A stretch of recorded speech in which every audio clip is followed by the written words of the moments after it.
Shalom Bapak Ibu Saudara sekalian yang terkasih di dalam Tuhan Yesus Kristus. Berjumpa kembali dalam Mimbar Gemar Online edisi hari ini, Sabtu 20 September 2025, di mana dalam kesempatan hari ini saya akan berbagi sebagian dari firman Tuhan yang menjadi inspirasi dalam kehidupan saya, di mana firman pada hari ini terambil dari Mazmur 25 di ayat yang ke-1 sampai ke-5. Demikian firman Tuhan. Dari Daud, kepadamu ya Tuhan, kuangkat jiwaku. Allahku, kepadamu aku percaya. Janganlah kiranya aku mendapat malu. Janganlah musuh-musuhku beria-ria atas aku. Ya, semua orang yang menantikan Engkau tak akan mendapat malu. Yang mendapat malu ialah mereka yang berbuat hianat dengan tidak ada alasannya. Beritahukanlah jalan-jalanmu kepadaku, ya Tuhan, tunjukkanlah itu kepadaku. Bawalah aku berjalan dalam kebenaran-Mu dan ajarlah aku. Sebab Engkau Allah yang menyelamatkan aku, Engkau ku nanti-nantikan sepanjang hari. Di sini kita bisa melihat bahwa Daud dalam kehidupannya selalu menyadari akan siapa dirinya, dan dalam doa-doanya ia selalu istilahnya berserah penuh, mau membuka hatinya, mau membuka dirinya untuk mengundang Tuhan dalam kehidupannya. Seperti di sini bisa kita lihat dalam ayat yang pertama dan kedua, ia menyatakan, kepadamu ya Tuhan ku angkat jiwaku.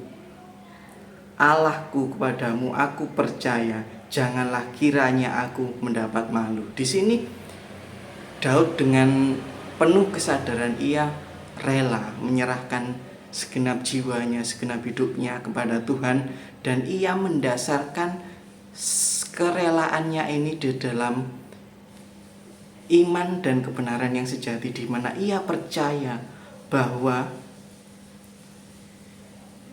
di saat ia istilahnya menaruh pengharapannya, berserah kepada sebuah sosok yang sejati, yang benar, itu ia tidak akan mendapat malu. Ia tahu bahwa setiap individu, setiap orang-orang yang menanti-nantikan Tuhan, menanti-nantikan kebenarannya, merindukan kebenaran dan tuntunannya, itu pasti akan mendapatkan sebuah keberhasilan, sebuah sukacita, sebuah kebenaran yang sejati. Setiap orang yang menantikan Tuhan itu tidak akan mendapat malu. Berbeda dengan orang yang dalam kehidupannya itu istilahnya selalu mengutamakan keinginannya sendiri, selalu menuruti kedagingannya, menuruti egonya. Dalam arti di sini, entah ia menyadari atau tidak, ia itu akan mengkhianati Bapa, mengkhianati apa yang dikehendaki Bapa. Nah, di sini melalui ayat ini dalam perikop doa mohon ampun dan perlindungan ini, Daud mengajarkan kepada kita supaya dalam setiap aspek kehidupan kita itu kita menyadari siapa diri kita, siapa kita sebagai manusia yang penuh kekurangan itu. Maka dari itu kiranya kita mendasarkan segala yang kita lakukan, segala yang kita inginkan itu, menyerahkan semuanya itu kepada kehadirat Tuhan terlebih dahulu. Dan dari semuanya itu lalu hendaknya kita itu mengundang Tuhan supaya hadir dalam kehidupan kita, untuk menuntun kita, membimbing kita, memberikan kekuatan kepada kita supaya kita bisa melangkah dalam kebenaran Tuhan yang sejati. Karena kita tahu dalam kehidupan kita itu pastinya istilahnya kehidupan kita itu tidak hanya mulus-mulus saja, makin hari makin waktu itu hanya enak-enak saja. Namun Daud itu menyadari kita sebagai manusia itu masih penuh kekurangan yang pasti masih mungkin bisa tergoda, bisa jatuh dalam dosa. Maka dari itu hendaknya dalam segala yang kita lakukan, dalam segala yang kita inginkan, yang kita harapkan itu, kita mendasari semuanya itu dalam kesadaran supaya kita berserah kepada Tuhan, membuka hati kita, membuka jiwa kita, dan mengundang Tuhan untuk hadir di dalam kehidupan kita, seperti yang ditunjukkan dalam ayat yang keempat dan kelima. Beritahukanlah jalanmu kepadaku ya Tuhan, tunjukkanlah itu kepadaku, bawalah aku berjalan dalam kebenaranmu, dan ajarlah aku, sebab Engkau Allah yang menyelamatkan aku. Engkau ku nanti-nantikan sepanjang hari. Berarti dalam segenap kehidupan kita, hari demi hari, waktu demi waktu, hendaknya kita senantiasa hidup dalam kerinduan akan kebenaran firman Tuhan, akan kebenaran dari apa yang dikehendaki Tuhan, supaya kita mau membuka hati kita untuk menerima kebenaran itu dan juga mau melakukannya. Jadi tidak hanya istilahnya menerima, mendengarkan saja, namun memiliki tekad dan melangkah untuk melakukan apa yang dikehendaki Tuhan itu. Nah, disinilah gunanya kita berserah itu, supaya dalam kita melangkah, kita itu tidak hanya mengandalkan kekuatan kita, kemampuan kita sendiri, tapi di saat kita melangkah itu kita juga memohon bimbingan, tuntunan, topangan kekuatan yang dari Tuhan. Jadi dalam kita melangkah itu, kita tidak akan mengambil langkah yang salah, karena kadang kita sebagai manusia, apabila kita menggunakan kekuatan kita sendiri, kita itu bisa saja tanpa sadar itu berjalan ke arah yang salah. Mungkin sepertinya lurus, tapi ternyata kita berbelok sekian derajat. Sepertinya lurus, tapi ternyata melenceng sedikit. Nah, apabila kita tidak meminta bimbingan, tuntunan, kebenaran yang dari Tuhan, semakin lama arah yang melenceng ini akan semakin jauh. Nah, hendaknya sebelum kita terlambat dalam mengambil langkah, kita mendasarkan semuanya itu, mengawali semuanya itu melalui doa, penyerahan kita kepada Tuhan, dan permohonan kita untuk mendapatkan bimbingan, kekuatan yang daripada Tuhan itu. Karena kita harus menyadari kita ini bukan siapa-siapa tanpa Tuhan. Kita tidak bisa melakukan apa-apa tanpa bimbingan dan tuntunan Tuhan.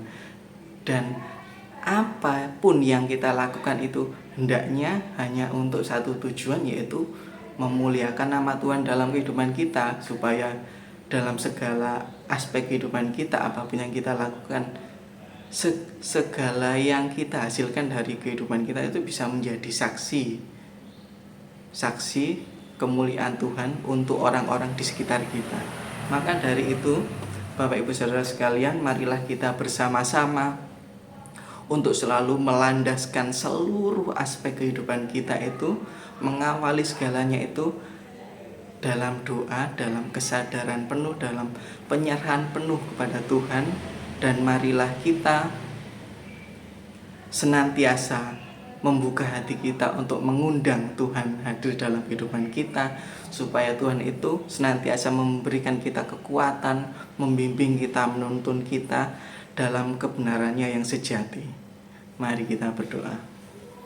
Bapa kami dalam kerajaan sorga, kami bersyukur atas firman yang telah Engkau berikan kepada kami pada hari ini Tuhan, yang kembali mengingatkan kami supaya dalam segala aspek kehidupan kami senantiasa mendasarkannya dalam iman berserah yang benar kepada Engkau Tuhan, supaya kami menyadari kelemahan kami sebagai manusia, dan supaya kami mau berserah sepenuhnya kepadamu Tuhan, dan juga mengundang Engkau dalam segala aspek kehidupan kami, membuka hati kami supaya Engkau hadir, menuntun, membimbing, dan memberikan kekuatan kepada kami, sehingga dalam jalan kehidupan kami hanya melangkah dalam jalan yang Engkau kehendaki saja Bapa.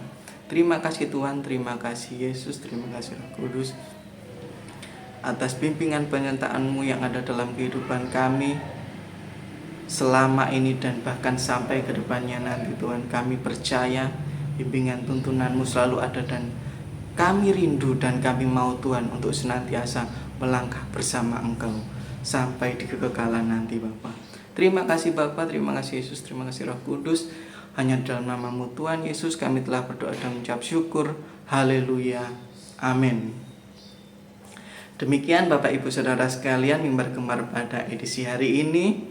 Selamat beraktivitas dan sampai jumpa di mimbar gemar online berikutnya. Tuhan Yesus memberkati.